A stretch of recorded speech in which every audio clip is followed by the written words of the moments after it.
Welcome to your community. This is your hometown. This is Walton Entertainment. This is where you can hear from the community and those making a difference. We explore topics, local festivals, arts and entertainment, and local news. For this program and much more, visit us online at yourlocalstream.com. That's yourlocalstream.com.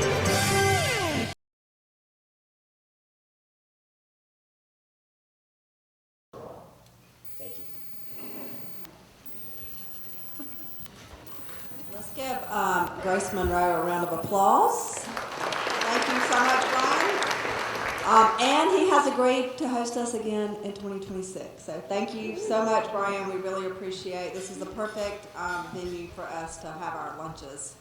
We do have some sponsors to recognize today. So please stand as I call your name so that folks know that you're representing the companies. So Paul's Heating and Air is our registration sponsor.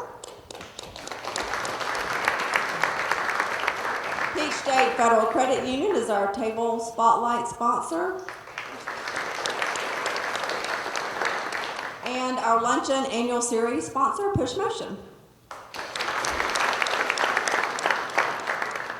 We're excited about our program today, our economic update and market forecast. Our speaker today is Cal Evans, and his bio was on our website when you registered, but I'm just going to read a couple of things. So Cal serves as Synovus' Senior Director of Market Intelligence and Analytics. He's responsible for determining how market factors influence CRE and C&I lending and developing analytics that provide actionable intelligence. I did ask him if he was going to get out his crystal ball this morning for us, but he said there's a lot more to it than a crystal ball, so that's good to know.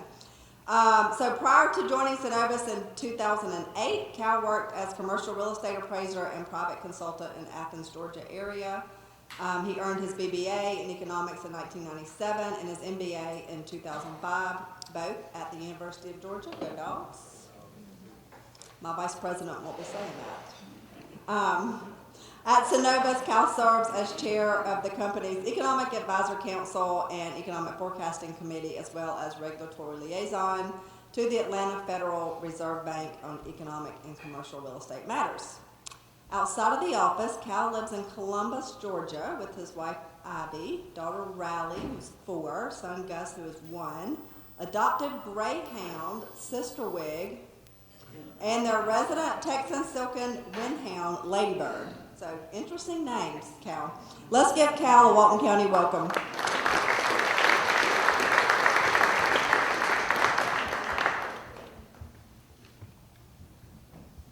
All righty. Thank you, Terry and Carrie from the Chamber. Thank you, Meredith and our Synovus crew for having me up here. And thank you, Cal, in the back for running AV for us from the church. You know, I've done probably over 1,000 of these everywhere. It may be 5 people, it may be 1,000 people. And they can be in any type of event space you have. But when it's at a church, it makes you just a little bit nervous because you wonder, are you qualified to be here? And I'm mildly qualified because along with my classmate, Will Farrell, I've been ordained by the Universal Life Church of Seattle, Washington to perform certain duties. And I've done 3 marriages, 4 eulogies. I'm 3 for 3 on the marriages. They're all still married. Funerals, well, they're still dead. So I think I can handle this. I'll tell you, I can't really recall a year with more fundamental structural changes to track than this year. Not 2008 with the GFC, not 2020 with COVID. They were actually easier to explain. One, we got out of whack financially. The other, it was a health crisis. And there's a pattern of paradigm shifting systemic shocks that may or may not stick. It really depends on which court's hearing it when. It's just an amazingly volatile time. I also can't recall an economy that's had more variation in sentiment than this one lately. There are a countless number of opinions. There are 1,000 shades of gray. And it's really hard to distill the customer sentiment into actionable takeaway, but I'm going to try to do that today. I'm going to walk you through the results of two processes that we have at Synovus to get a read on what's going on economically, and it focuses on people just like you. We're looking at our commercial clients that run businesses across the Southeast footprint. And I think we're going to parse out a little bit, so I'll go on and jump into that. I'm going to see if I can walk and chew gum at the same time because I'm running two laptops. But you hear the word analytics, it's in my title. I don't know why. Actually, Meredith, I think they took it out for our new org chart. But it's just a word you hear about. You think about big data centers and AI and all this kind of stuff. But we have a much more functional view of analytics, and we use them to produce two proprietary reports. And it's really a blend of the old and the new school. First is a commercial client survey that we issue quarterly. We actually got the results on Monday morning. So you're going to see me cheat and peek at my notes a little bit, but there are some really interesting things that happened in our survey that we did. And then second, we do have big data. We have a process that we call cash inflow outflow analysis. And it allows us to look at our customers in industry blocks in almost real time to see which industries are doing better than others. And that involves looking at 25 million data points a month in 700 different industries. And my analyst group, we all get together and talk about which ones are doing well and what the causal relationships are. So we'll cover that too. Let's start with the survey, because it's a little bit more fun. This is essentially a Purchase Managers Index survey. And what it means is that we ask three main questions. The first is, how is business activity? How is it relative to the previous quarter? And how do you think it's going to be a year from now? So there's a look ahead element here. We also look at margin trends, which I know is super important to this group. I had a couple of conversations before this where I know the pressure's on there. We're really looking at what our clients are paying for their inputs and what their pricing power is in their markets. And then we also look at employment levels, once again, relative to last quarter and what we think it would be a year from now. We also ask our clients to provide general narrative commentary on the business conditions that they're doing, because multiple choice doesn't give you that much, and you want the stories, the boots on the ground stuff is what makes me really enjoy this. We also augmented the survey in 25 by asking a couple of questions. The first one dealing with what is the impact of government policy on your business. The second being, what is the impact of trade policy on your business. And a couple of quarters ago, we also tacked on one about AI, because you can't turn on the radio without hearing that. And we're basically asking our clients, do you use AI? And if you do, how effective is it? The survey that we have hits about 400 people. The survey this quarter went from September 16th to October 5th, so it's literally brand new. And it breaks down about 75% small business, 20% what we call middle market, and 5% large corporate. So it's mainly seeing Main Street. All right, so let's look at the first question on current business activity. Now, the way that we look at this, you can answer lower, you can answer the same, or you can answer higher. And you'll see that these are quarter designations that go from third quarter 24 to third quarter 25. So we've got a 5-quarter look at this. And what we see is that there's almost been no change this quarter to the prior quarter. And it really makes sense, because we did see business activity slow down at the first of the year, and it really hadn't changed much because the picture isn't that much clearer, and we're going to dig into that. So it doesn't really surprise us that most people are saying the same, and that the numbers saying lower and higher are relatively equal. But in my group, we don't put a lot of emphasis on what's going on currently, because we get paid to say what's coming. So to me, the question that really matters is, how does future business activity look? And this was pretty static as well. As a matter of fact, when you look over at the higher number, and this is interesting because this is saying that our client base expects business conditions to be better 1 year from now. It's been extremely straight. As a matter of fact, we had 41% was the response 3 quarters in a row, and I thought that's probably mathematically impossible. I had to get our Georgia Tech analyst to actually look at that and whether it was right. Not my Georgia one that I prefer, of course. But she's damn good at math, so we have her look at those things. And it just hasn't shifted. There is a level of optimism that has remained constant in the economy. And if you think about it, I look at this and I'm thinking, how is that possible? Because if you go back to December, most of the small business community was celebrating post-election, and they were talking about how great the economy was going to be, but then tariffs come into play. Some of the policy actions start to hit in ways that we may not have intended. That dampens enthusiasm. So my thought was, maybe it's, when do you ask this question? I ask you how things are going to look back in December, that may have been better than if I ask you how things are going to look a year from right now. So this time we asked our clients what they thought. And what we saw was that optimism remains. I mean, it's clear we've got a large block that thinks that optimism is there and we're going to do better next year.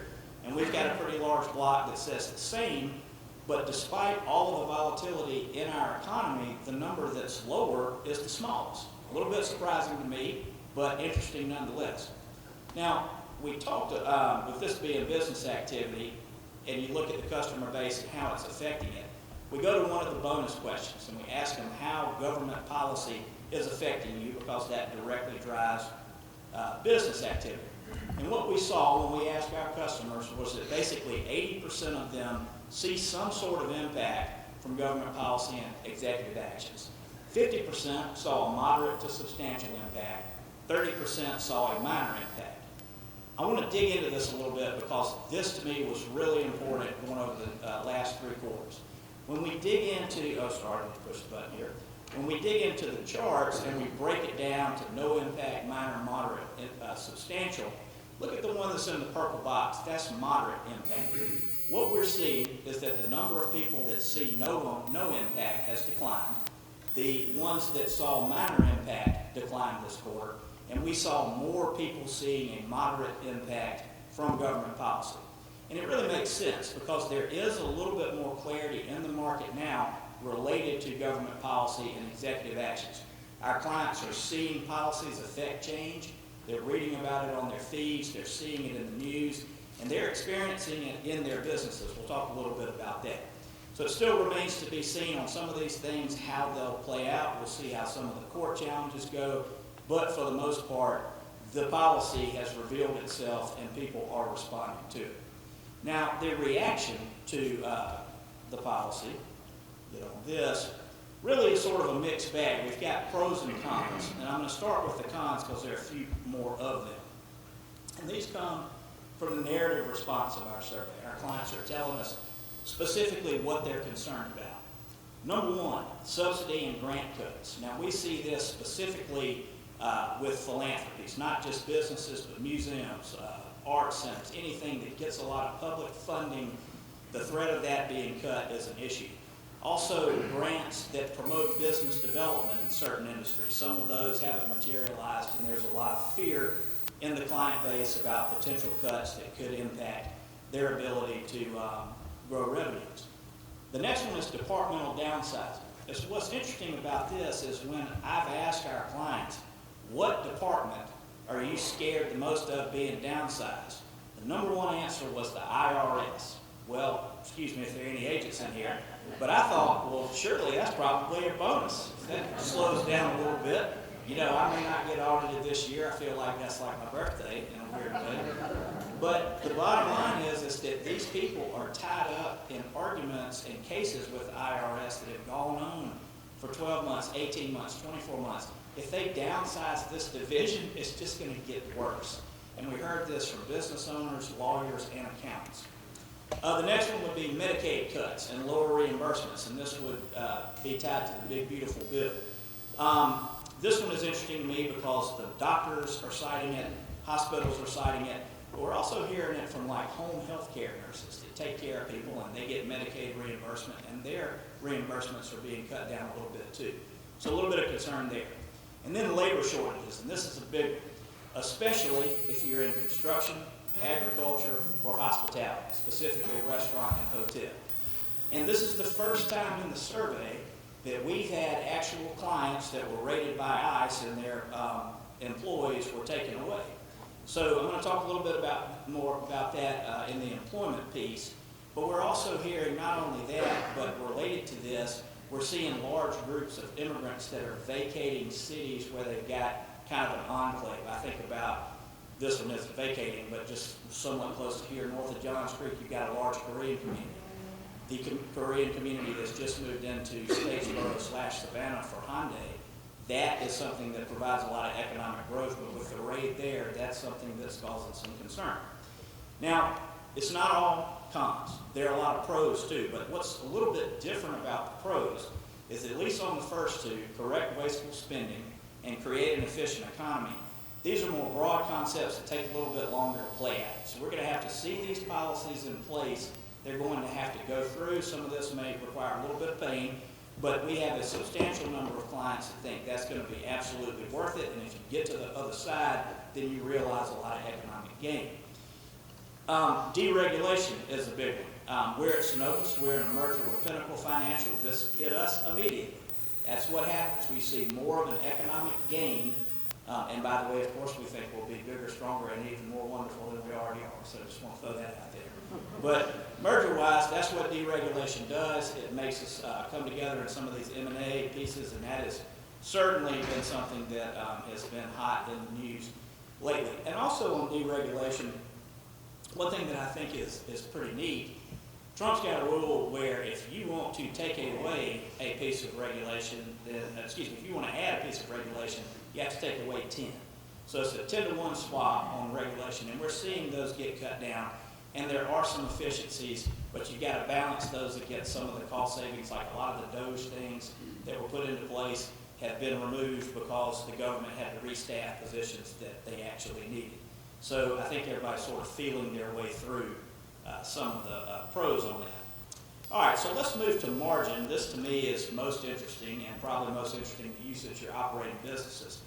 Margin really isn't a great story. When we go to the cash register and we buy our goods, I mean, we're all sick of inflation. We're all sick of going to the grocery store and paying up for protein. Cars cost a whole bunch of money now. We all know how that goes, but in our heads, we all think inflation is somewhere around 2 to 3%. And a little mild bump at the restaurant or whatever isn't going to bother us. But that does not apply to commercial enterprises. It applies at retail, but not necessarily commercial. And when we ask our customers, are they paying more money for their inputs, whether that's materials or labor, what we're seeing is that those prices have begun to escalate again. We had a nice run going back to the middle of last year where this inflation was tailing off. It has ramped up in the second quarter and the third quarter, and we're probably going to be back where we were middle of last year in a quarter or two. So what's causing this? Anybody want to take a guess? Well, that's the answer that everybody's throwing out there, and it's let me tell you that it's not wrong, but it's not right yet, and I'll tell you why. These increases, they aren't tariffs, they're preemptive pricing on commercial operations, because let's say that I supply an operation, what I'm doing is I'm saying tariffs are coming. Not here yet, they're coming, but I'm going to charge you 20% more because I may have to pay. Note, may have to pay. That is happening. Tariffs aren't fully priced in. If you think about all of the front loading of inventory that happened in the spring when we were looking at Liberation Day and all of the dates that were pushed back where people were stockpiling inventory, those are the things that are being sold now, and they don't have tariffs attached to it. Our CFO, Jimmy Gregory, was at a dinner with Raphael Bostic, the president of the Atlanta Fed, the other week. There were 10 of them there, and what he heard was that the freight people in the room were saying that they expected the tariff freight merchandise to start moving first half of 26. So we have not seen that yet. So what happens? You think about these tariffs when they do hit, or these preemptive pricing, they raise up these costs. We all knew this was coming. If you turn on Bloomberg, the first thing you hear from all those talking heads economists are basically, well, if the producer prices went up, they'll just pass it along to the consumer, right? Well, actually, no. When we ask our customers, are they able to raise prices on their own customers, what we find is that just a hair over a fifth of them are able to do it. Most of our clients say they're keeping prices steady to retain the customers that they have. Customers have a very, very high sensitivity to increased prices right now, and they will bail quickly if there's a deal elsewhere. Some clients say that their manufacturers have been bearing the burden of higher costs, particularly on the automotive sector, but they don't expect that to last long. They think eventually they'll try to push that down, and that'll be a bit of a reckoning with the margin squeeze, and we'll talk a little bit more about that. So the second bonus question that we had was, how does tariff policy affect you? And that directly feeds into margins. So let's look at that. We had 78% of our clients that said that they are impacted by tariffs. That dropped 1%. This was 69% the previous quarter. But let me show you the same chart that I showed you for executive policy on trade. And this is why I know that tariffs haven't quite gone into play yet. When you look at these impact numbers, they aren't really changing from this quarter to the previous quarter. And this is the time when we talked about Liberation Day, when we talked about implementing tariffs, they just hadn't hit yet. I guarantee you that if I came back here later, and I wish y'all were having this burger battle in about 2 months and I could come do it and give you an update, then these numbers would shift and you'll see that tariff impact go back up. Now, and I think that really happens fourth quarter 25. The Fed group thinks it's going to be a little bit later, but definitely first half of 26. Now, trade policy is super nuanced. There's so many different opinions on it, broad range, and I want to look at some of them and give you some examples that we're hearing from our customer base. I'm a free trade guy. I'm totally for protecting our intellectual property and that kind of thing. I do have a little bit of an issue with wholesale tariffs, but that's the only political statement I'm going to make, and the reason I'm making it is I want you to know what my position is before I explain these, because it could potentially bias it. There's my disclaimer. And I'm going to start with tariffs are bad, because that is somewhere where I lean. Let me give you an example of that. We have a customer who imports patio furniture from Vietnam. When Liberation Day tariffs were announced, his tariff rate was going to be 41%. That was the first number that we put on Vietnam. That person has had a little bit of relief. It's down to 20%, but that is compared to about 2 to 4%, which was the rate for Vietnam after COVID. So much, much more expensive. But this guy sells patio furniture. So think about that. When do you buy patio furniture? It's usually when you buy a new house or when you put in a pool or something like that. And guess what isn't selling right now? Houses and pools, for the most part. Houses, certainly not. So this person is not only being hit on the cost side, but the demand side on the revenues are busting him too. He's very concerned. Now, I tell you, I've done this talk several times for a lot of our executive group. And I mentioned that, I've lived in my house a while and we don't have a pool, so my patio furniture looks horrible. As a matter of fact, I have a chair that is both black, white, and green from like 50 years of spray paint. And when I said this, Meredith, Blair looked at me and he goes, I pay you enough to buy good patio furniture. What are you talking about? I don't believe it. And I said, okay, fine. There it is. It's beautiful. Black, green, and white. This was circulated amongst the whole ELT team. About how cheap I was, apparently. But anyway, black, white, and green. I think my great-grandmother owned this. It's beautiful. And my wife loathes this slide, let me tell you. Let's get back to the tariff piece, because this is where you see the nuance of the range. Now, I talked about tariffs are bad. Let's talk about how tariffs are awesome. We have a lady who owns a mining company in Tuscaloosa. They're pulling tariff-free metals out of the ground in Alabama, and they're selling them to domestic producers with no tariffs. They're killing it. Why? Because the same producers that are making things want to buy her tariff-free inputs. They do not want to source that outside of the country. Now, her competition generally, the competition upstream, generally buys imported metals, mainly from China. So she is licking her chops, because what's going to happen is the costs are going to go up on the competition. They're going to raise their prices. And this lady is going to be able to raise her price just below that, make a bunch more money, and expand her market share. So she loves it. This is a bonanza for her. She can't get enough tariffs, and she wished they were in 20 years ago. So that's an example of where these things look wonderful. And I can't blame her. Now, do I want to buy that machine? Not really, but I get it. It's her business, it's her family. She's going to benefit greatly. Then we've got something that falls in the middle. I was in Brunswick, Georgia a few months back, and I met a guy who makes a machine that is entirely domestically produced except for 2 parts. I can't remember what this machine does, but the parts were German. That's what I remember. And around this time, the threat was EU tariffs would be about 50%. So this guy was telling me, if that's the tariff rate I have to pay, this machine is no longer profitable, because those 2 parts are the most expensive parts in my machine. And so he told me, I don't know what I think, because if I can get an exception for this piece, then I'm all for it. If I can't, then I'm totally against it. And the reason that he thinks he can get an exception for this piece, and he should, is because the pieces that he needs have not been made in America for 45 years. Nobody can do it. There's no machine. You can't do it. So if you're going to make people buy domestically, but there's no domestic option, there needs to be some relief for that kind of person. And this guy is on the fence. Last one, we've got retail, and I've got the thumbs up, so tariffs are good here. And you may think, well, why would that happen? How are tariffs good at the retail point of sale? Let me tell you, I'm going to talk about cash inflows in a little bit, but our number one industry section in retail right now, used merchandise sales.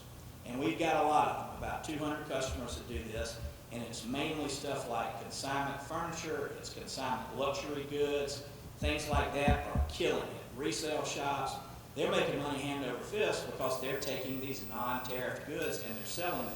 And especially on the luxury good front, where you've seen the stimulus money dry up and there's just not quite as much demand, if you can get it a little bit cheaper and you still want that luxury fix, these people are doing great. So there's an example. Anti-tariff, pro-tariff, not sure, and then a weird one where it's actually beneficial. So like I said, a whole lot of nuance in the tariff story. So we actually asked our clients this quarter what they thought about tariffs.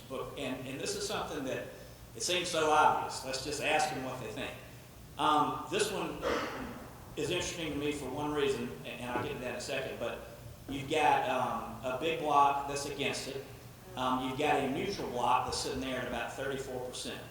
The 44% that's against them is very, very vocal in the narrative responses. I mean, I'll get a response that's almost like a pamphlet. It's so long, talking about tariffs. They can't stand it. That neutral block, almost a third, as we see tariffs impact us, as we go, think about when we said tariffs would hit. First half of 26, most probably. What happens after the first half of 26? Midterms. Think about that. So this block is going to be key to see how things fare as we go into those elections. All right. Let's talk about employment directly. So employment is static. I think most everybody has heard about the issue at the BLS and potential data things and the fact that they had to overhaul their whole, basically their estimation of the labor movements, and we saw some particularly bad job numbers. I think that the particularly bad job numbers actually are fairly close, and I'm going to tell you why. This middle block shows most of our clients are not hiring. They're sticking with the same level of employees, right around 2/3 of them. But when you look at the ones that say they have lower head count and you compare those to the ones that say higher head count, and this is relative to the previous quarter, going back 6 quarters, we're only showing 5 here, all but 1 quarter, you had people say lower more than you had higher. The only quarter where lower wasn't higher than higher was when it was equal. So it doesn't take a math genius to know that if most people are at the same, but more people are saying lower than higher, that employment is going down. And that's in our markets where demographics are extremely strong and we still have a pretty strong economy. So I'm not surprised that employment is stagnant and new job creation is low. This is evidence of it, just on a much smaller scale. Let's look at future. This is interesting to me because it reinforces this optimism piece. You've got more people that are falling into the same camp, but you've got a pretty strong mix of people that think that they're going to employ more people next year, about 1/5 of them, and it is clearly higher than the ones who think that they're going to get rid of people. So this reinforces that optimism. And what's interesting about it is that it does not align with business expectations, because we talked about how optimistic business expectations were. You got about 40% of people who think it's going to be better next year, yet you only have 20% who think they're going to hire more people. So what does that mean? And I'm sure this will resonate with everybody. It means they're going to have to do more with less. That's the trick. That's the theory. So why would this be the case? Well, there are 2 main reasons. And this is the part of the talk where we get a whole bunch of nodding heads. The first one is they can't find the labor that they need. Now, we've heard this on blue-collar labor for a long time. But this past quarter was we started to hear more about white-collar labor, whether it was accountants, professional trades, lawyers, things like that, just weren't available. In terms of the blue-collar piece, one that stuck out to me was we've got a guy that operates a golf range down in Florida, and he couldn't find anybody to fill 2 positions, so he bought what he called a golf robot. I don't know what this is. It sounds awesome. I can't wait to find it. That'll be my next move when I get back. But that just shows you how dire some of these situations are. We're also hearing about customers, if they can't get help here, then they're outsourcing to India, and they're getting tech help specifically.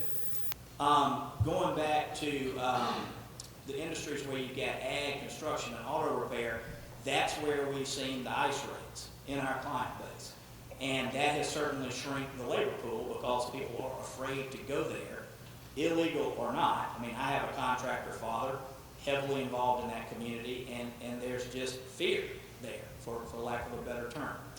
Also, when you look at the propensity of people to hire, they don't really want to hire young people. That's something that we've noticed heavily, especially on the white-collar front. They don't want inexperienced kids coming out of college.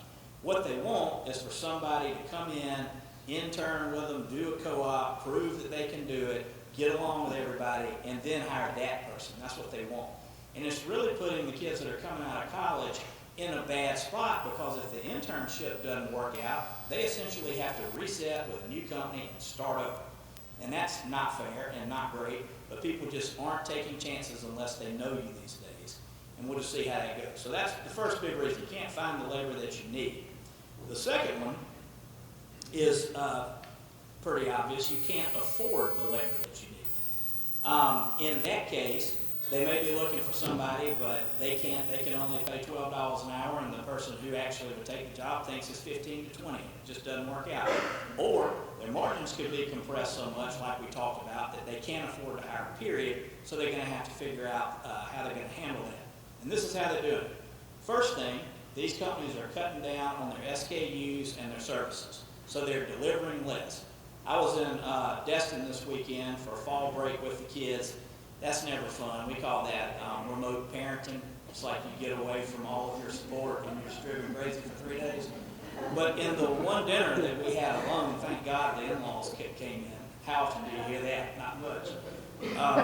We got to go out one night, and I was looking at places to book a reservation, and the menus have all shrunk in half.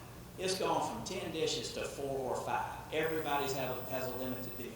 And there's a huge focus on value, whether it's a prix menu or some sort of timing or some sort of bonus thing or whatever. All these restaurants are trying to promote value and cutting down their services. And that could be any good services, whatever. The second thing that they're doing is they're going through their customer list, these businesses. And it doesn't matter, I mean, we do this at Synovus and we look at projects all the time, but this could be somebody that's got 3 employees. And they're going through their list. And let's take that 3 employee base, because I'm thinking of an actual company that did this. They had a list of about 10 clients. They made pretty decent money on those clients. But the last 20 or 30%, they weren't really getting much out of that. So they cut, and they decided to focus their efforts on the more profitable customers, which makes great sense. But think about what that does to the customers they cut. Well, if they're supplying these customers, we've already talked about the inflation and margin erosion. If they're supplying these customers and those customers are cut, they've got to go find a new distributor that's probably going to be either less reliable or more expensive, because that's why they were with the first group to begin with. So that creates sort of the small business margin erosion spiral that I call it. So that's one thing that I am watching. The second thing that we're seeing a lot of is automation, whether that's transportation or food service. Has anybody taken one of the robot cabs in Atlanta yet? I just can't do it. You have? How was it? Say again? How was it? I arrived, I'm here. There we go. That's all you need to know. Right on. Okay. I mean, everybody I've talked to really liked it. I think it was probably a tiny rush, but anyway. So we're seeing that a lot. And we are seeing a shift to a much larger focus on AI. And AI as a news topic drives me crazy because people won't stop talking about it due to the stock market. But I'm going to tell you a little bit about what we're seeing amongst the base, because what you will hear is that AI isn't fully here yet, but we're certainly seeing the impacts in our footprint. And when we ask our customers, are you using it? We basically have about 70% that say no and 30% that say yes. About half of them are either moderate to substantial impact, the other half none to minor. But let me show you how this breaks down. In the bottom chart, what we're seeing is that the purple box has a minor impact from last quarter to this quarter, and the other one has a moderate impact from last quarter to this quarter. And we're seeing a shift from no impact and minor to moderate. So what that tells us is that our customers who use AI are doing it a lot more effectively. They're figuring out how to use it. They've graduated from the I'm going to make a country song about my cube mate stage to actually replacing the process. At least that's how I've seen AI work in most businesses. When we asked people how they were using it and what they were doing it, here were the industries: marketing, communications, social media content creation, payroll services, admin help, and research.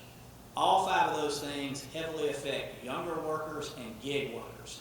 And it's going to take a while for that gig worker piece to show up because BLS has hard enough time tracking real jobs, not like those aren't real jobs, but jobs in an office paid by a corporation, as opposed to somebody sitting in their home office doing legitimate business and making some money.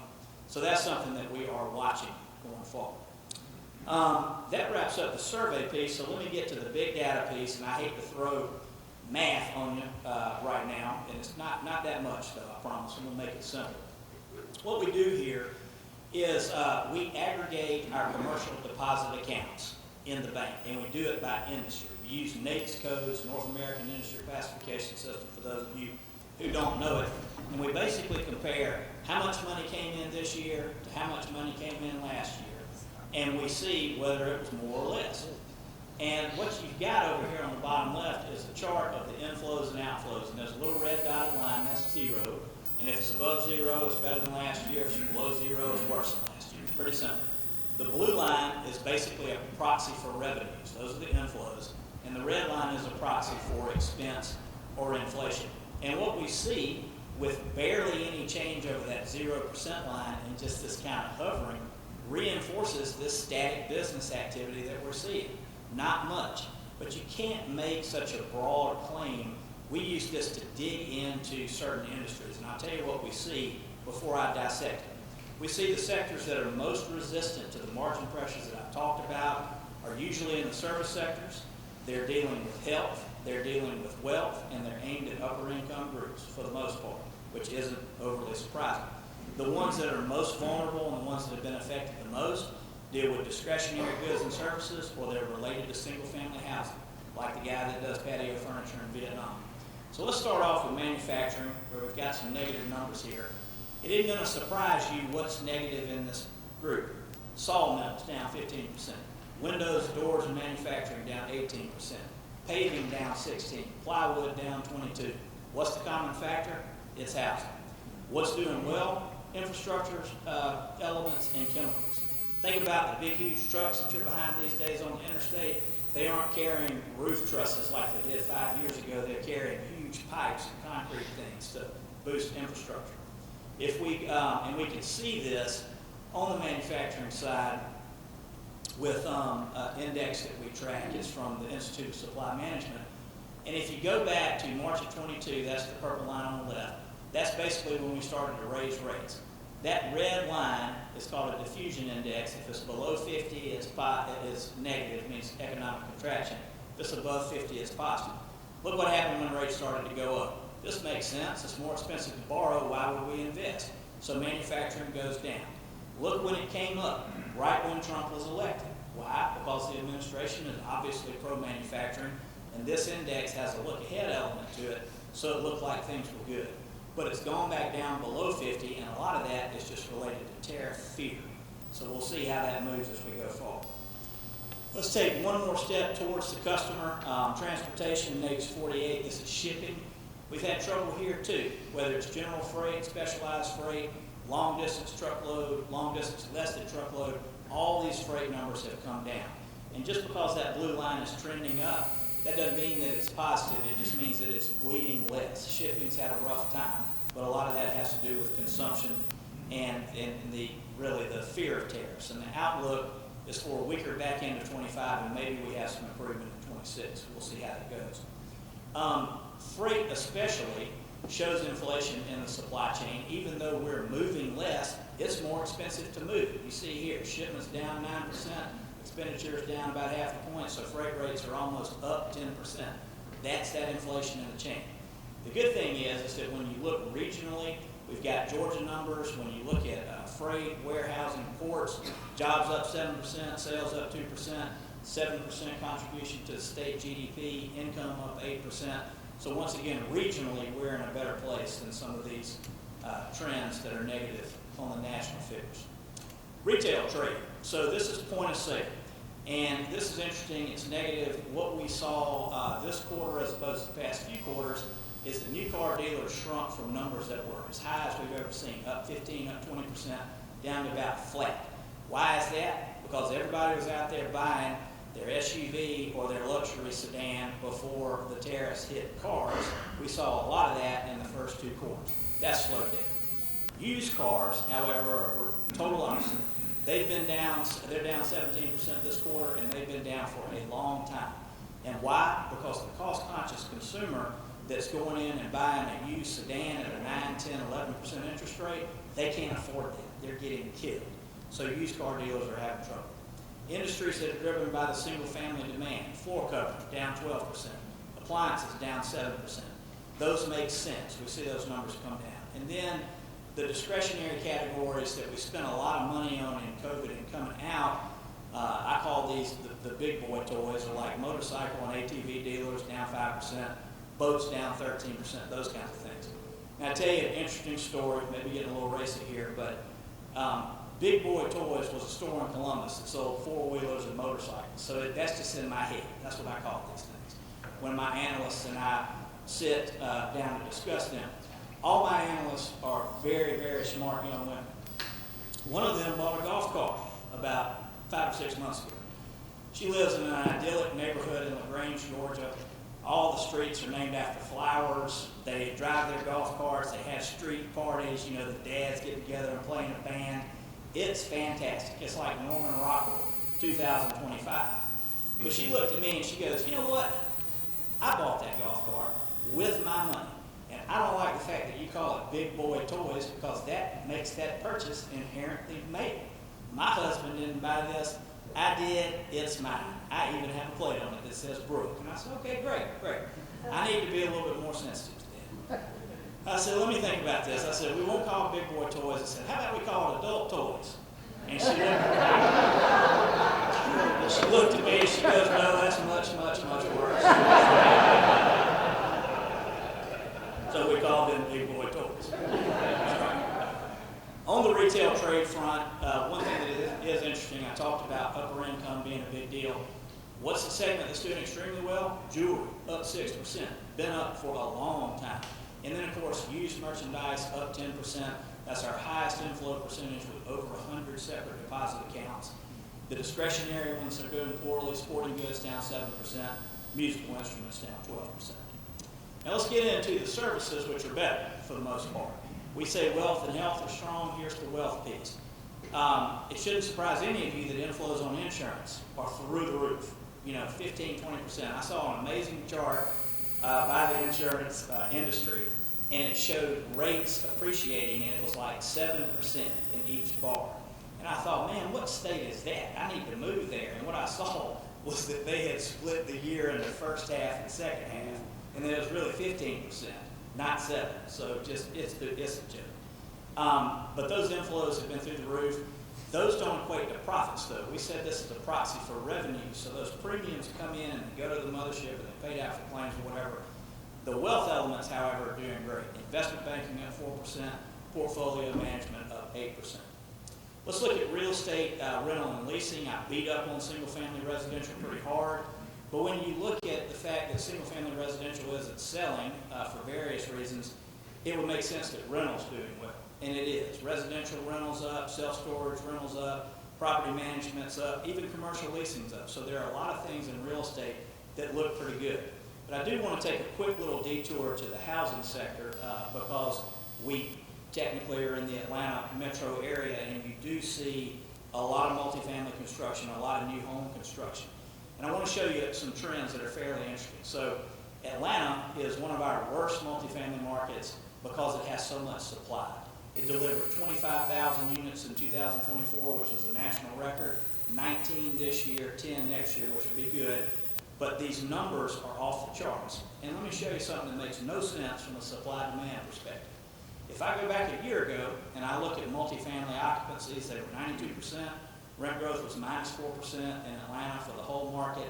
I skip ahead a year, I add another 20,000 units to the mix, and lo and behold, what happens? Occupancy goes up 200 basis points, and rent growth goes from negative to flat.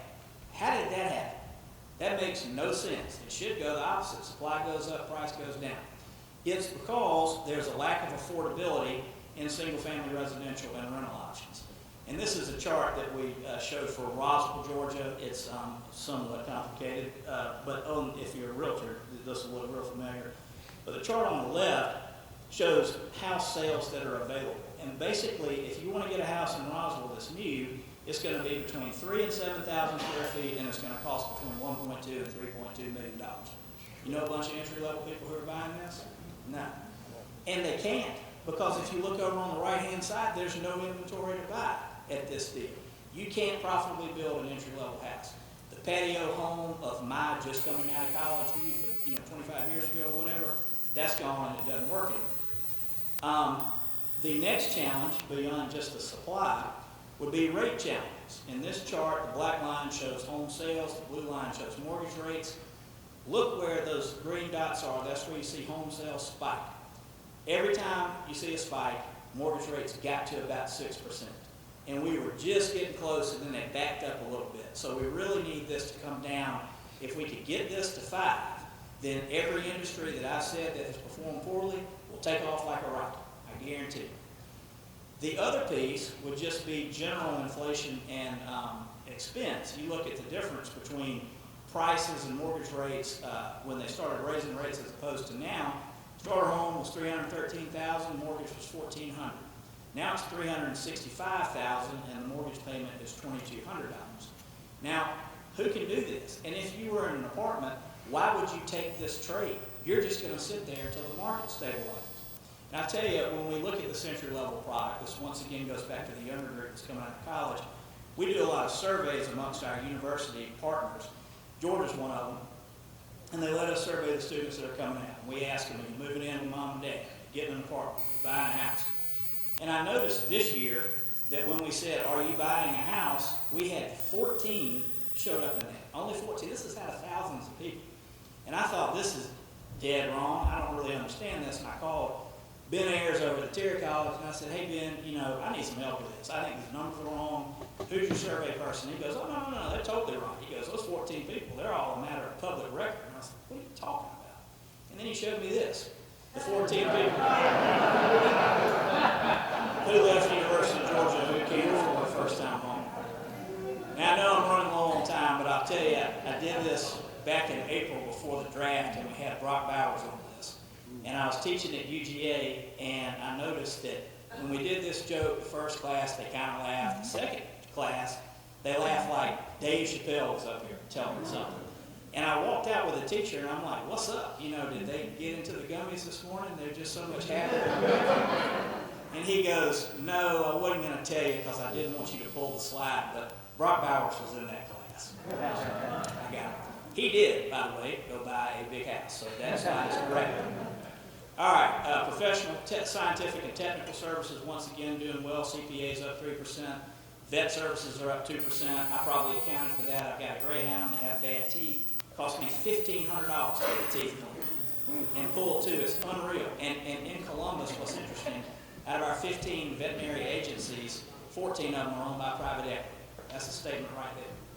The bad sectors here aren't surprising. Ad agencies down 9%, consulting down 4%, payroll services. What happens when your margins get squeezed and you're a small business? That's generally what you cut first, the marketing piece, so we're seeing. We talked about wealth. Let's talk about health. It's doing great. Physicians up 4%. We're seeing a recovery in senior housing. Assisted living's up 4%. Skilled nursing up 1%. Where we do see a little bit of weakness, and this tells me how much the lower middle to lower income group is getting pressured, is daycare and child care are down about 11%. This has been a double-digit negative number all year long. And why? because when you get pressure at home and you have a child in daycare, you will take them out and put them with grandma if that's an option. That's one of the first savings plays you see.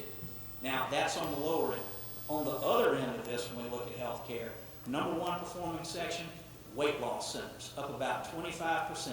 It's all Ozempic because America has figured out you can just shoot yourself in the stomach and not have to do anything. And that's doing amazingly well. And that's not paid for by insurance. It's straight up cash, and it's an upper income product, and it's one of the best industries that we've got. All right, so to wrap this up, what do we need? We need clarity. Covered a lot of ground today, try to put a little wrap on it. The Fed asked me last month, this is always entertaining to me, they said, what changes I saw in the economic forecast for the second half of 25? And I laughed and I was like, why don't y'all ask your boss? Why are you asking me? I have no idea. Rates are a big driver of that. What's going to refine some of these answers? It's clarity. We have some on executive actions and policy. We see that in our surveys. We're gaining some on tariffs, at least the numbers.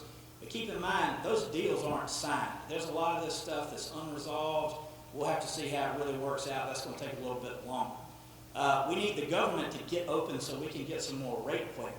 There are people who say that the Fed will cut without data. I don't believe that. I think they've got to have something concrete to make it happen. And our gains from trade policy, the non-tariff related ones, are going to take longer because it'll take years to build these factories. A lot of those things, a lot of the carrot of this takes place later. But as that moves along, we'll have a little bit better understanding. The trends I see ahead, I mean, they're the same as I've seen the past few years. It's mainly service industries. It's mainly health and wealth. It's mainly aimed at an upper income base. Those are where we see the most promise. But whatever the situation, frankly, going forward, we love our Synovus footprint. We love the expanded Synovus Pinnacle footprint with the merger. It takes us to more states in the Southeast. I'm really excited about that. We're actively tracking those markets now. Covered many of them for many years. All of these markets have great demographic trends. And when you go locally to a market like this, and you see good vision in the communities, you see good organizations, you see a pro-business environment like you have here, that's going to power you through some of this and give you more clarity, or at least more faith to make it to the other side, to the reward that you deserve.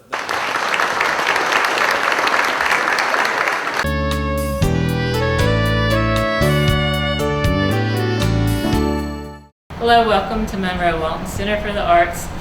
We're getting ready for Christmas. I know it's barely October, but we'll be installing our Christmas show the end of this month, and it will open November 1st.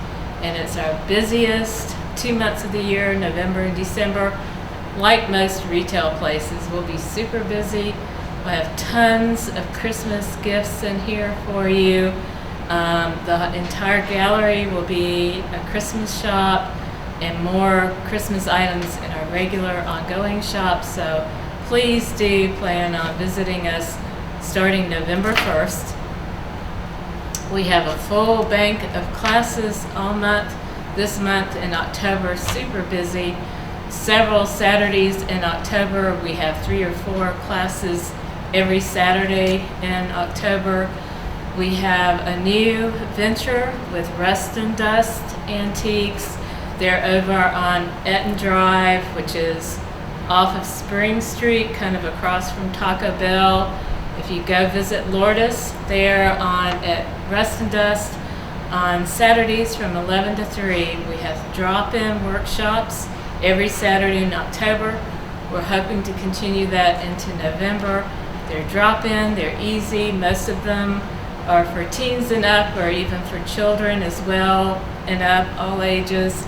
Easy, fun, kind of 45-minute drop-in classes, under $20, $10, $15, $20, most of the classes.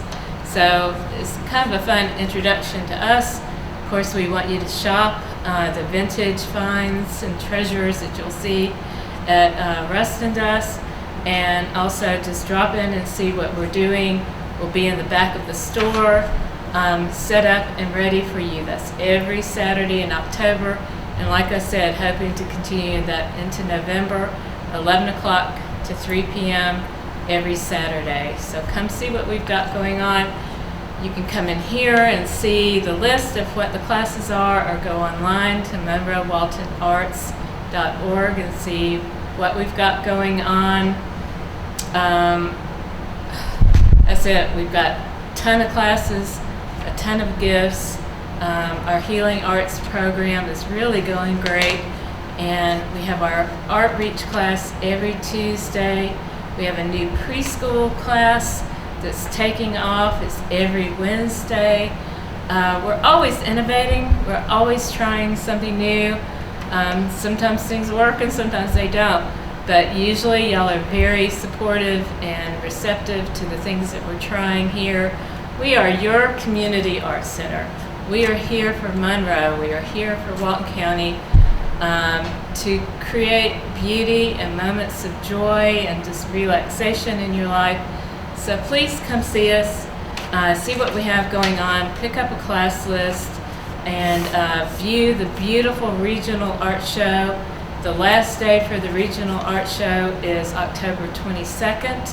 So you've got just a few more days to see that beautiful, beautiful show. You don't have to spend any money. Just come in and see the show. Relax, take a deep breath, and beauty is good for your soul. So we hope to see you soon. Thank you. I don't remember how it started. Go to that. Our back and forth. It always came back. Dad! You probably don't remember what you told me, That was perfect. but I heard every word.